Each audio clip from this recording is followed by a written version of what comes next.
Assalamu alaikum viewers, this is Alveena Agha and you're watching Mera Jahan, Pakistan. As we all know, 11th of July is World Population Day. But did we ever realize what is the need of marking this day as a population day, or why do we celebrate this day? Yes. Definitely, there's a lot of need to discuss on this subject, to talk about this subject, because a lot of areas are interconnected with this subject.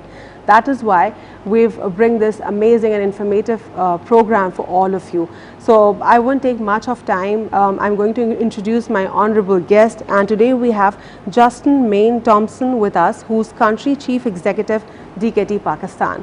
Thank you for being on our show. Lovely to be here, Alveena. Pleasure to be with you. Yeah. So, what do you think, if we talk about World Population Day, what is the need to have this day and why is it important to talk about this day? Well, first of all, before we even talk about World Population Day, yeah, I think we should celebrate yeah, where we are within the world. Yeah. Now, that might seem a slight right turn at the traffic lights, but yeah, what I'd say is that we as a global entity, as a global population, yeah, are in the best place that we've ever been yeah, in our entire lives. exactly, it is. You could not be living at a better time, Yeah, as could I. yeah, That's the reality. that's the reality. Yeah. It is the reality, but you probably don't know that, because we have the lowest infant mortality that there's ever been in the world. Yeah, We have the lowest child mortality before 5 years old. yeah, Fewer people are being killed in wars. yeah, Fewer people are being killed in conflicts. And more people are moving out of poverty yeah, than ever before. yeah. So So when we talk about we're in World better Population time, you Day, believe? yeah, when we talk about World Population Yeah. Day, we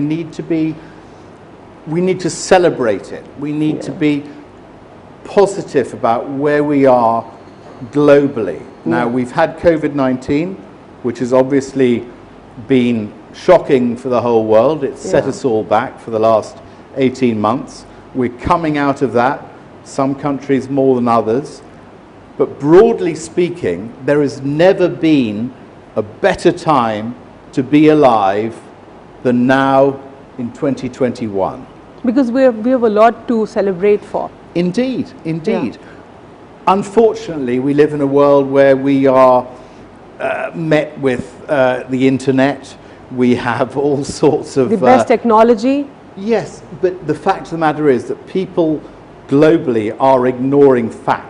And we need to actually look at where we are now vis-a-vis where we were 20, 30 years ago.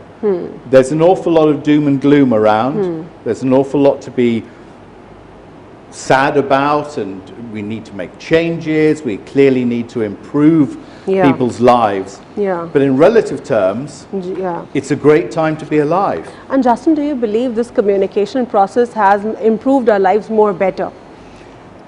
Well, I'd like to say that communication has improved our lives, but miscommunication certainly hasn't improved our lives. That's vulnerable. It's doom and gloom. If you watch your TV channels, if you watch the international TV channels, everything is disasters and awful stuff.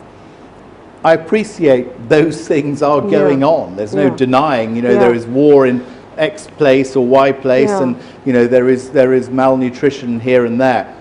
But in relative terms, we as a world should celebrate how much better things are than they were 10, 15, 20 years ago. So I'm a sort of glass half full individual rather than half empty, because people need to study facts and actually be correct about the way the world has moved in the last 15, 20, 50 years. Justin, how's your experience so far in Pakistan? Right. Well, that's a tricky question, isn't it? Because I've been here a number of years. I'm not a virgin of Pakistan, so to speak, as a foreigner.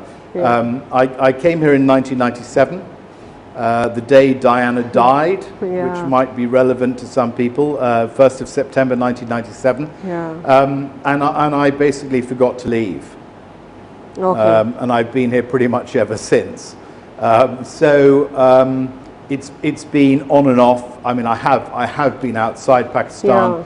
I've worked outside of Pakistan in a number of countries, but broadly speaking, my roots from 1997 onwards are very much in Pakistan, and I consider it my home. My wife is Pakistani. Oh, wow. I converted to Islam many years ago, so Mashallah. I consider this my home. And when I sort of get off a plane Yeah. at Karachi, I feel I'm coming home. Oh, wow, amazing. Justin, how do you see this population management services, and what do you want to say about it? Well, all countries need to manage their population, and some are doing it better than others. Some have had more opportunity, or some have taken initiatives at an earlier stage. I think Pakistan is in a transitional stage.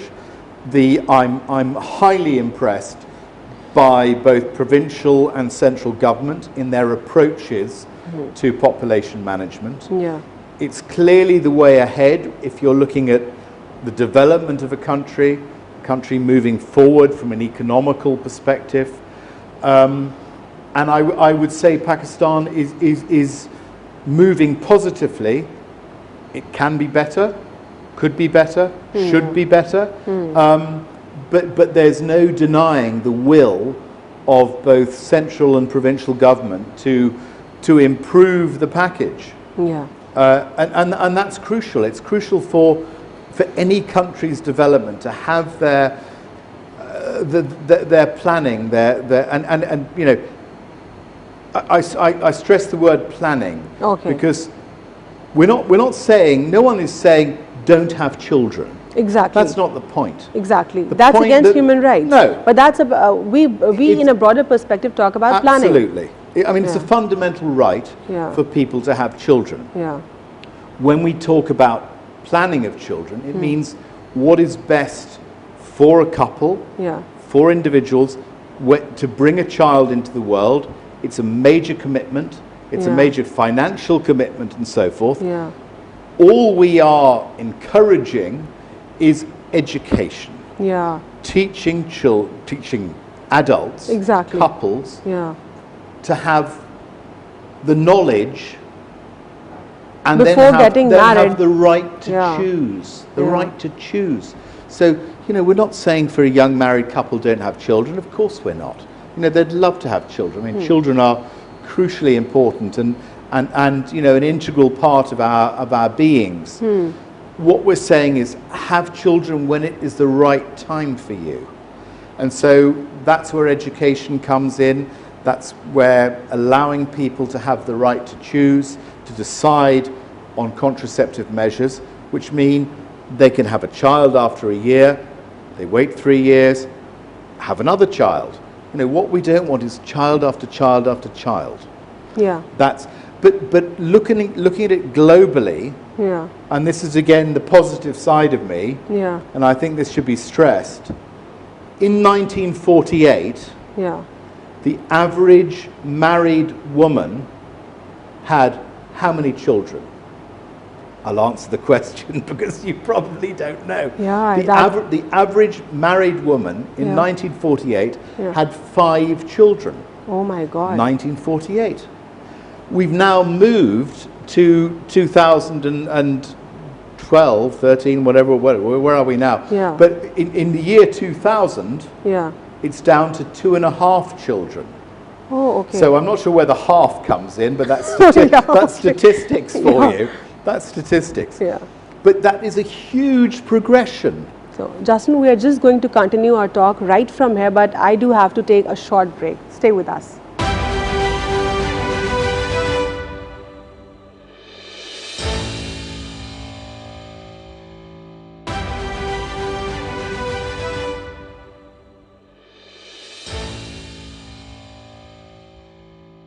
Welcome back after a short break. me and Justice were discussing about population planning, and as Justin said that nobody says that don't bring children in this world. Obviously, it's all about planning, because when a child comes here in this world, that child also need to have fundamental rights. That child also need to have basic education, basic right to have a good health, and there's so many factors associated with that kid. So we're just talking about a better world right now. So Justin, as you said that the average number every woman had child in 90s, early 90s, it was average 5. So the number which you gave us, 5, I don't think so, like it's more lesser than that, because that's the accurate fact. But for instance, if we talk about today, what do you believe, like what is the average number right now any women have a child? Well, it wasn't the average in the 1990s, if I can correct you.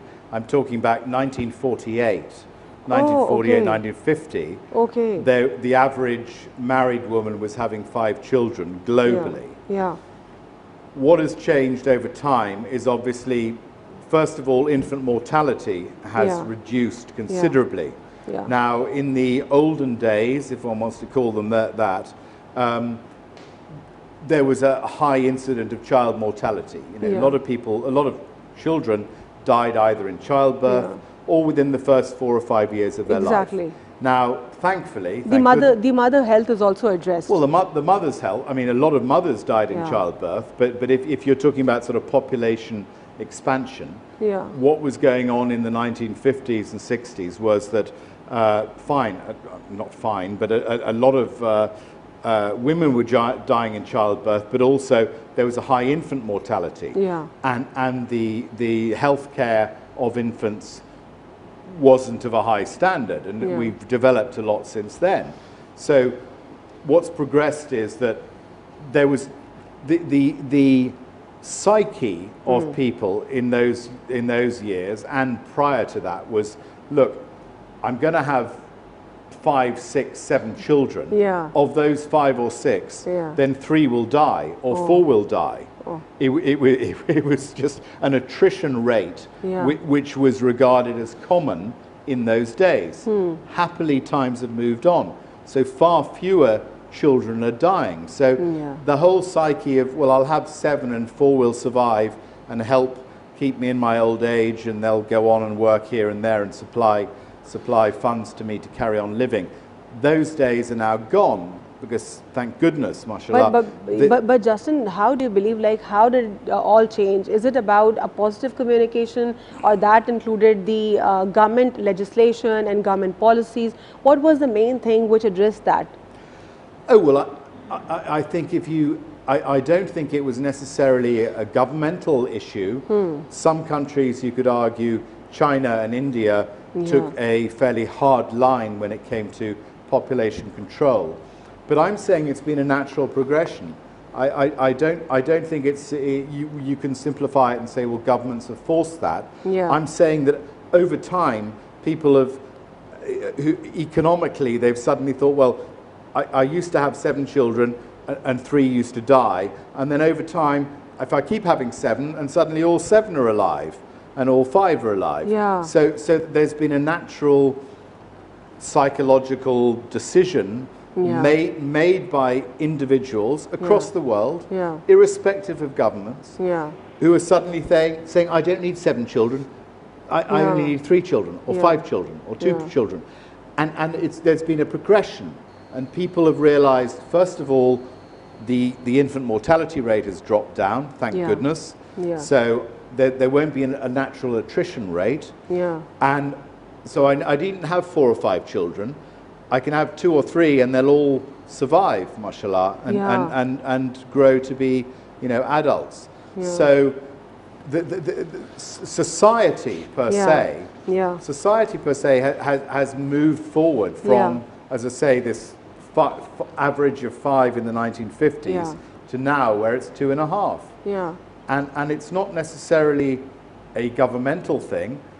It's an aspirational thing. It's people have children, they love having children, but they also know that the more children they have, the more expensive it is.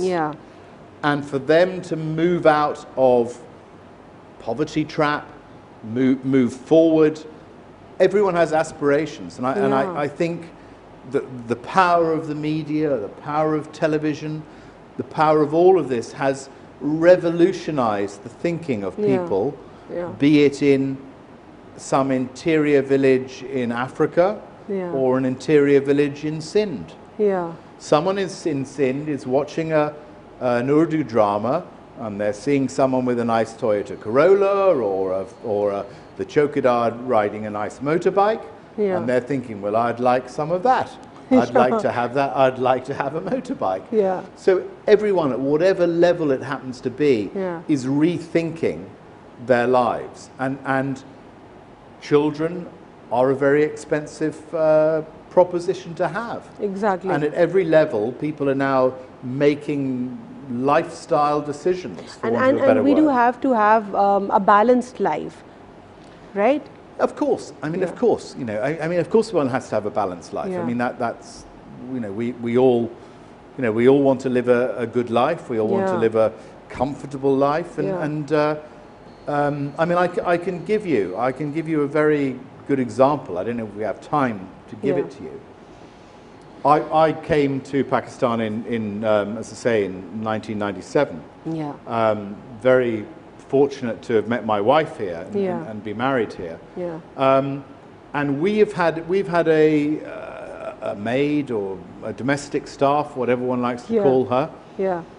She joined us in 2004, and maybe even earlier than that, actually, maybe 2002, 2003 in Lahore. She's still with us. She's still with us. She's a lovely lady.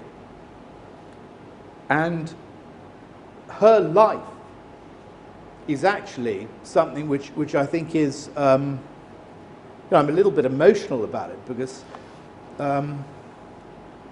you know, she's part of our family. Yeah. But her life and the way her life has been is as a result of education. Yeah. And that's the key message I've got. You know, I'll tell the story, but education Yeah. is what it's all about. This young lady Yeah. came to us at the age of 17, Okay. and I think she was married at 21 Yeah. to another domestic staff, as Yeah. it happens Yeah. in my father-in-law's house. Yeah. You know, they met and X, Y, and Z. So they married, and she waited, and then both of them are paid a reasonable salary. You know, they're paid Yeah. domestic staff Yeah. salary. We look after her, we look after him, X, Y, and Z.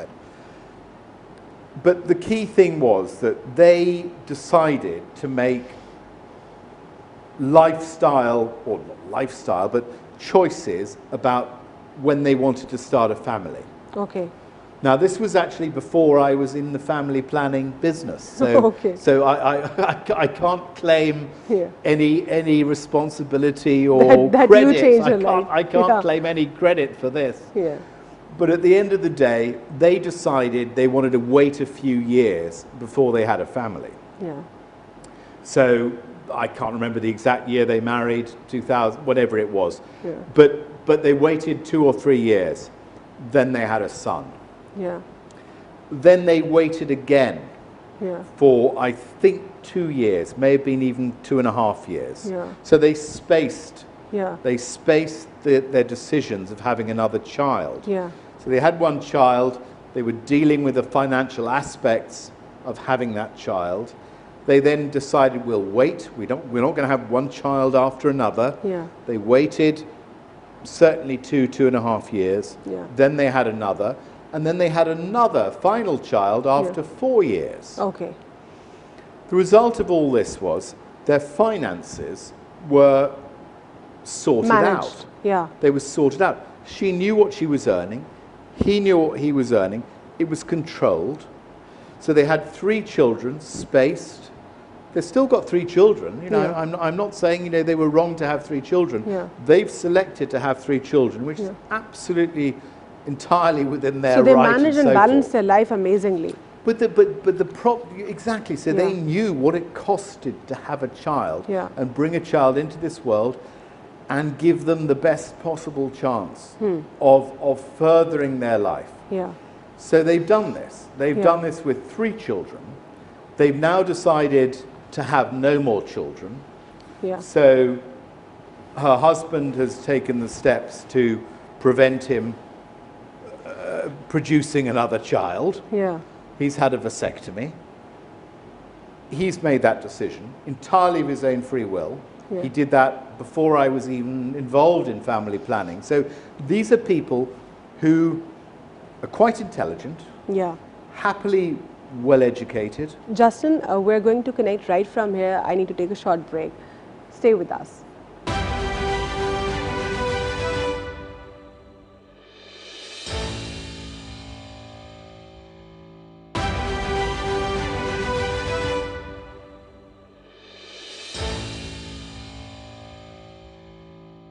Welcome back after a short break. Justin was just sharing an emotional story of his domestic staff.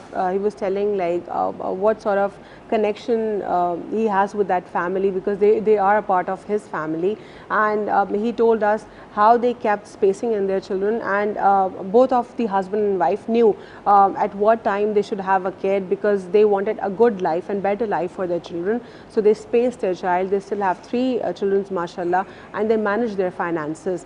Justin, more if you want to discuss about the same story, Sure. so you can continue. Yeah, so in continuation of what I'm saying, the result is they've got 3 children. All of them are going through a proper education system. It's a paid-for education system. They now have their eldest boy, who is a bright, intelligent, upright individual who is planning on going into the Pakistan Army. Wow. And he will, I'm not saying he's officer material or whatever, but he's highly intelligent, well motivated, fit, well nourished. Yeah. Remember that. Yeah. Because if you're bringing into the children into this world, you have to feed them well. Exactly. And fortunately, all 3 of these children have been well nourished. So he's a fit, upright individual, and will no doubt, serve Pakistan proud in the years ahead. He's a bright, intelligent credit to his family. So you've got that. You've got someone like himself who, when you look at the growth of Pakistan as a country, moving ahead, he is precisely the sort of person who will help the country to develop. It's going to be He'll be a credit to your country, an asset to your country. Yeah. And his brother and sister will likewise grow up to be intelligent, people who will aspire to greater things and have the ability to rise to greater things. Now is the flip side of the story. Okay. The flip side is, sadly, this individual's brothers. So my maid's brothers, they married at 17, 18. They married first cousins. The result is they are all manual laborers living on day-to-day wages. They have 4 or 5 children each. Sadly, of those children, at least 2 or 3 in each family are special needs children.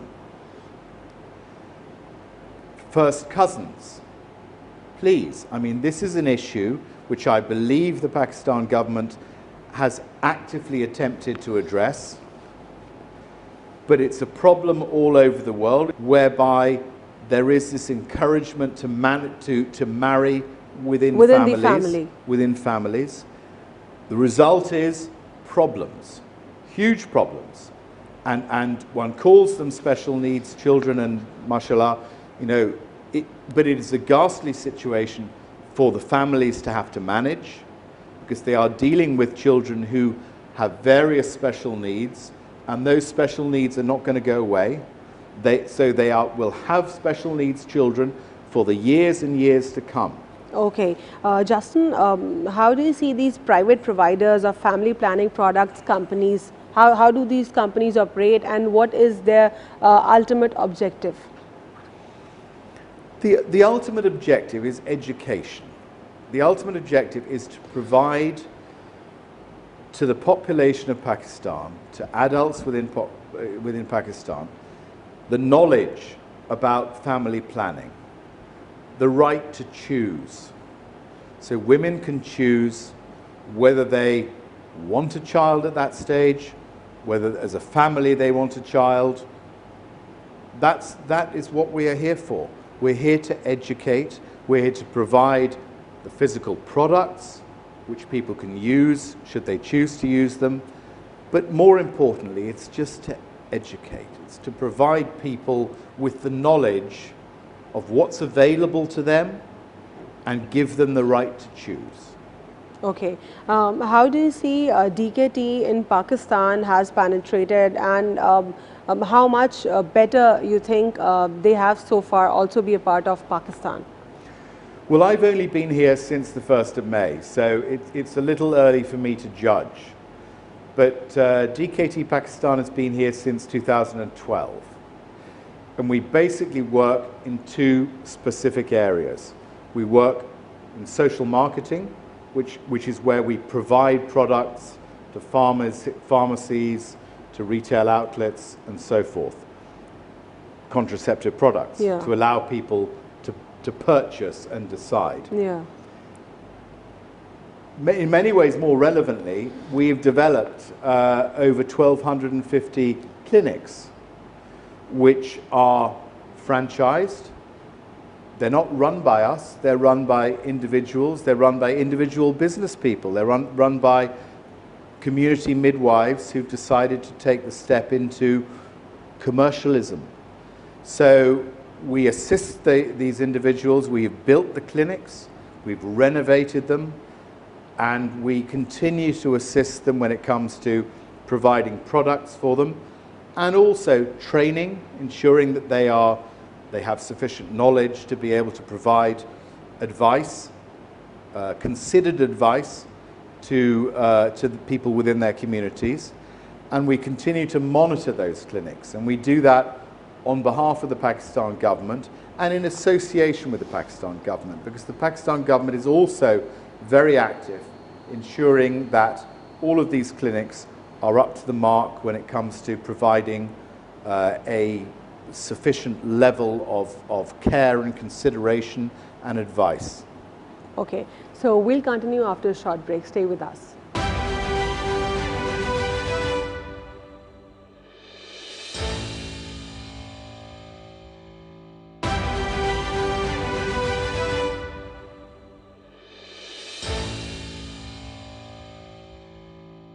Welcome back after a short break.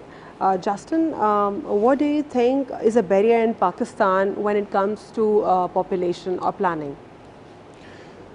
Well, obviously there are cultural sensitivities, and that is well acknowledged and obvious. But what I would say is that it's probably not as much a barrier as it is claimed to be. Okay. And I'd use Indonesia as an example, which is the largest Islamic country in the world. Yeah.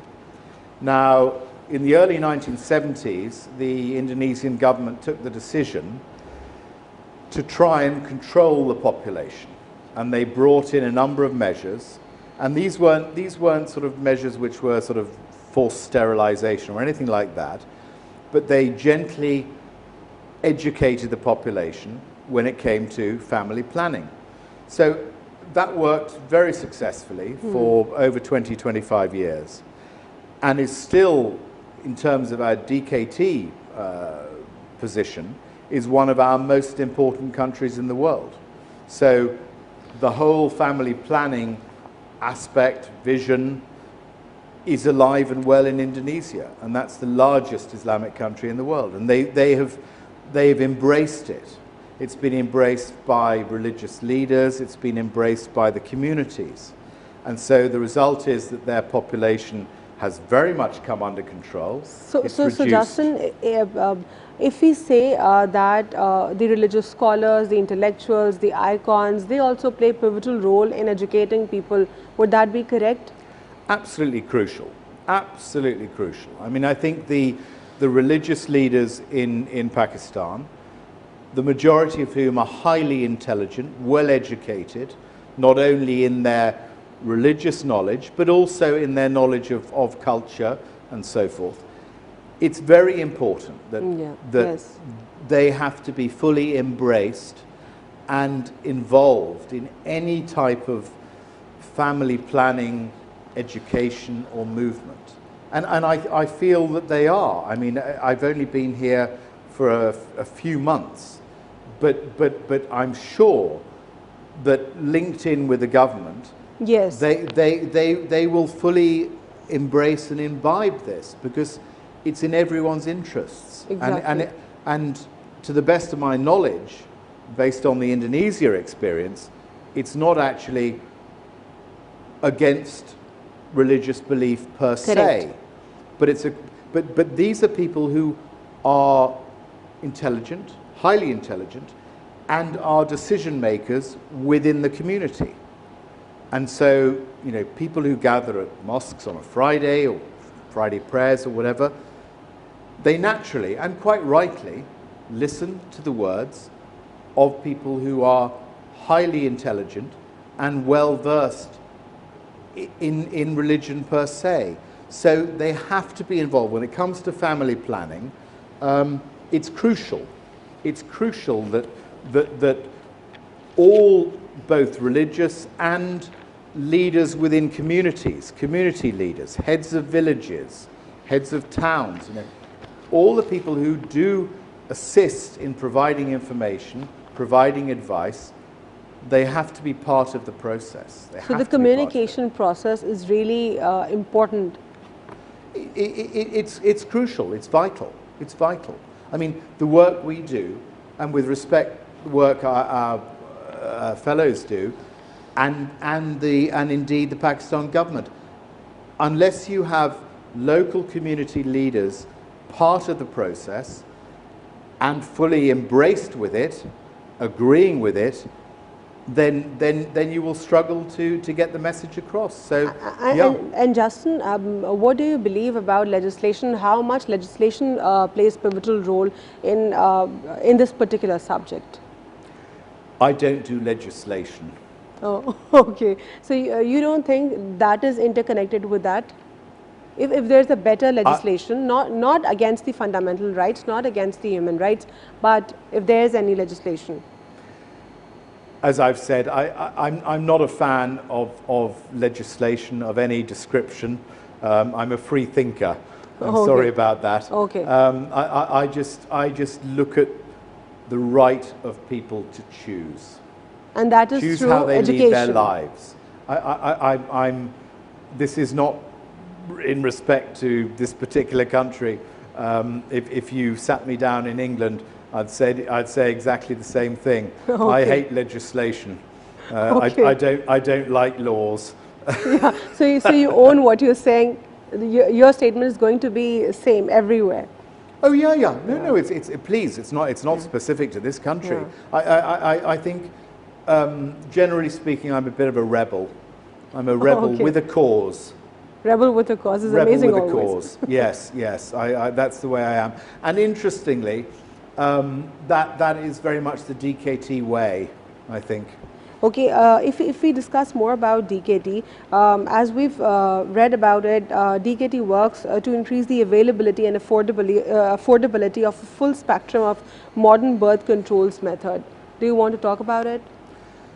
Well, as an organization, DKT, it's a Washington-based US company who've been in existence, I believe, since 1989. Correct. We're now current, we're in over 30 countries around the world. And we have a sales presence in 60 plus. And I'm probably already out of date when we're talking, because you know we expand into every country as quickly as we can. And the song remains the same. The vision is the same. It's to provide affordable contraceptives, family planning advice to people who are in the most disadvantaged positions and in the most remote areas around the world. I mean, what I'd say about DKT, we are present in major cities. We are in major cities. If we talk about Pakistan, it's everywhere, in every province. We've got 1,250 clinics. You know, we've got over 400 in KPK. We've got over 400 in Punjab. You know, 250 in Sindh. Baluchistan, we're opening within the next couple of months. There'll be another 50 in Baluchistan. I think there's already 150 or more.